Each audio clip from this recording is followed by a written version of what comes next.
अक्सर ये सवाल मन में आता है कि बचत और सुरक्षा, इन दोनों के बीच सही बैलेंस कैसे बनाया जाए। तो आज हम एक ऐसे ही जाने पहचाने फाइनेंशियल प्रोडक्ट को बिल्कुल आसान भाषा में समझेंगे, LIC का न्यू एंडोमेंट प्लान। चलिए देखते हैं कि आखिर ये है क्या और ये काम कैसे करता है।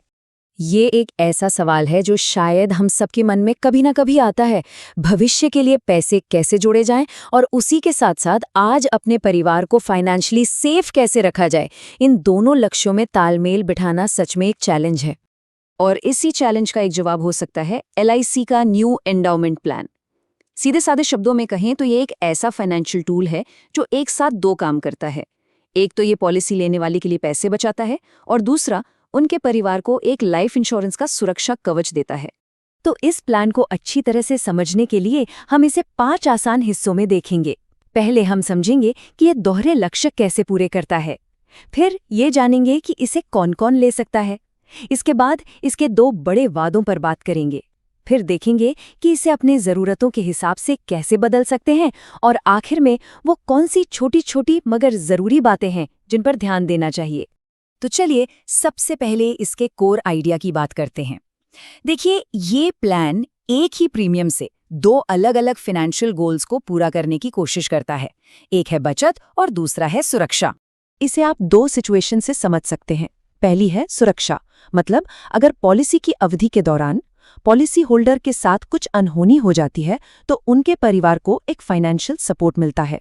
दूसरी सिचुएशन है बचत।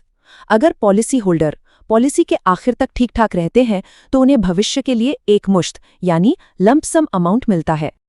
अच्छा, इस प्लान के बारे में एक बात बार बार सुनने को मिलती है कि ये पार नॉन लिंक्ड है। अब ये शब्द सुनने में थोड़े टेक्निकल लग सकते हैं, पर इनका मतलब बहुत सिंपल है। नॉन लिंक्ड का मतलब है कि इसमें लगा पैसा सीधे स्टॉक मार्केट से नहीं जुड़ा है, तो बाजार के उतार चढ़ाव का सीधा रिस्क नहीं होता। और पार यानी पार्टिसिपेटिंग, जिसका मतलब है कि पॉलिसी होल्डर को LIC के मुनाफे में भी हिस्सा मिलता है जो बोनस के तौर पर दिया जाता है। चलिए, अब अगला सवाल ये उठता है कि ये प्लान आखिर ले कौन सकता है, इसके लिए योग्यता या एलिजिबिलिटी क्या है। तो यहाँ इसकी मुख्य शर्तें हैं। इस प्लान को 8 साल की उम्र से लेकर 50 साल की उम्र तक कोई भी ले सकता है। पॉलिसी कितने साल चलेगी, इसमें भी काफ़ी फ्लेक्सिबिलिटी है। 12 साल से लेकर 35 साल तक का टर्म चुन सकते हैं। बस एक बात का ध्यान रखना होता है कि जब पॉलिसी पूरी हो तो उम्र 75 साल से ज्यादा ना हो। अब बात करते हैं कवरेज की, जिसे हम सम इंश्योर्ड भी कहते हैं। तो इस प्लान में कम से कम 2 लाख रुपए का सम इंश्योर्ड लेना जरूरी है। ये इसका एंट्री पॉइंट है। वैसे मैक्सिमम की कोई ऊपरी सीमा नहीं है, वो इनकम पर निर्भर करता है। चलिए, अब आते हैं इस पॉलिसी के सबसे जरूरी हिस्से पर, इसके 2 बड़े वादे, मतलब पैसा कब और कितना मिलता है। तो पहला वादा है डेथ बेनिफिट। अगर पॉलिसी पीरियड के दौरान पॉलिसी होल्डर का निधन हो जाता है तो उनके नॉमिनी को एक अमाउंट मिलता है। ये अमाउंट बेसिक सम इंश्योर्ड या फिर सालाना प्रीमियम का 7 गुना, इन दोनों में से जो भी ज्यादा होगा वो होगा। साथ ही उस समय तक जितने भी बोनस जमा हुए हैं वो भी दिए जाते हैं। और दूसरा वादा है मैच्योरिटी बेनिफिट। अगर पॉलिसी होल्डर पॉलिसी की पूरी अवधि तक सर्वाइव करते हैं तो उन्हें बेसिक सम अश्योर्ड और साथ में तब तक जमा हुए सारे बोनस एक साथ एक लंप सम अमाउंट के रूप में दे दिए जाते हैं। ये वो बचत वाला हिस्सा है जो भविष्य के लिए जमा हुआ। लेकिन बात सिर्फ यहीं खत्म नहीं होती। जैसा कि हमने पहले समझा था, ये एक पार यानी पार्टिसिपेटिंग प्लान है। इसका मतलब पॉलिसी होल्डर को LIC के मुनाफे के आधार पर 2 तरह के बोनस भी मिल सकते हैं। एक है सिंपल रिवर्शनरी बोनस जो हर साल घोषित होता है, और दूसरा है फाइनल एडिशनल बोनस जो पॉलिसी के आखिर में मिल सकता है। हाँ, ये बोनस गारंटीड नहीं होते, पर ये टोटल रिटर्न को काफी बेहतर बना सकते हैं। अब देखिए, हर किसी की ज़रूरतें एक जैसी नहीं होती, है ना? इसीलिए ये प्लान कुछ ऑप्शनल फीचर्स भी देता है ताकि इस कवर को अपनी ज़रूरतों के हिसाब से और बेहतर बनाया जा सके।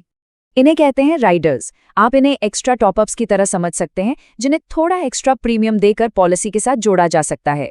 ये एडिशनल प्रोटेक्शन देते हैं, जैसे एक्सीडेंटल डेथ बेनिफिट राइडर आकस्मिक मृत्यु पर एक्स्ट्रा कवर देता है, और प्रीमियम वेवर बेनिफिट राइडर ये सुनिश्चित करता है कि प्रस्तावक की मृत्यु हो जाने पर बच्चे की पॉलिसी बंद ना हो, उसके प्रीमियम माफ हो जाएं। एक और बहुत काम का ऑप्शन है सेटलमेंट ऑप्शन। इसमें क्या होता है कि मैच्योरिटी या डेथ बेनिफिट का पैसा एक साथ लेने के बजाय उसे 5, 10 या 15 साल की किश्तों में ले सकते हैं। इससे एक तरह की रेगुलर इनकम बन जाती है और एक बड़ी रकम को मैनेज करना भी आसान हो जाता है। किसी भी फाइनेंशियल प्रोडक्ट को लेने से पहले उसके नियम और शर्तें, यानी जो फाइन प्रिंट होता है, उसे समझना बहुत जरूरी है। तो चलिए अब कुछ ऐसी ही जरूरी बातों पर नजर डालते हैं। सोचिए, अगर कभी प्रीमियम देना मिस हो जाए तो क्या होगा? घबराने की बात नहीं है। पेमेंट के लिए 15 से 30 दिन का एक ग्रेस पीरियड मिलता है। अगर इस दौरान भी पेमेंट नहीं हो पाती तो पॉलिसी लैप्स हो जाती है, मतलब इनएक्टिव हो जाती है। लेकिन अच्छी बात यह है कि इसे पहले छूटे हुए प्रीमियम की तारीख से 5 साल के अंदर अंदर फिर से शुरू किया जा सकता है। अगर कभी ऐसी जरूरत पड़ जाए कि पॉलिसी को समय से पहले ही बंद करना पड़े, तो उसका भी एक ऑप्शन होता है जिसे पॉलिसी सरेंडर कहते हैं। ऐसा करने पर भरे हुए प्रीमियम का एक हिस्सा वापस मिल जाता है, जिसे सरेंडर वैल्यू कहते हैं। पर हाँ, ये ध्यान रखना जरूरी है कि ये रकम आमतौर पर कुल जमा किए गए प्रीमियम से कम होती है।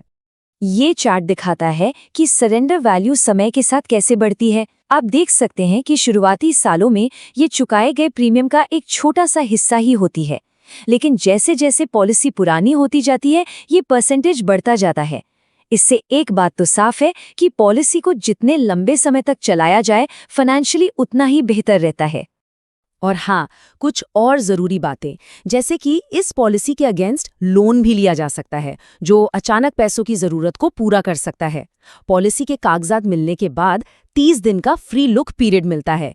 इस दौरान अगर कोई पॉलिसी की शर्तों से खुश नहीं है तो उसे कैंसिल करा सकता है। और एक सुसाइड क्लॉज भी होता है, जो पॉलिसी शुरू होने के पहले 12 महीनों के भीतर लागू होता है। तो इस सारी जानकारी के बाद सबसे बड़ा सवाल यही उठता है कि क्या बचत और सुरक्षा को बैलेंस करने वाला ये लंबी अवधि का प्लान किसी की फाइनेंशियल जर्नी के लिए सही फिट बैठता है? इसका जवाब हर किसी के लिए अलग होगा, जो उनके अपने फाइनेंशियल गोल्स और रिस्क लेने की क्षमता पर निर्भर करेगा।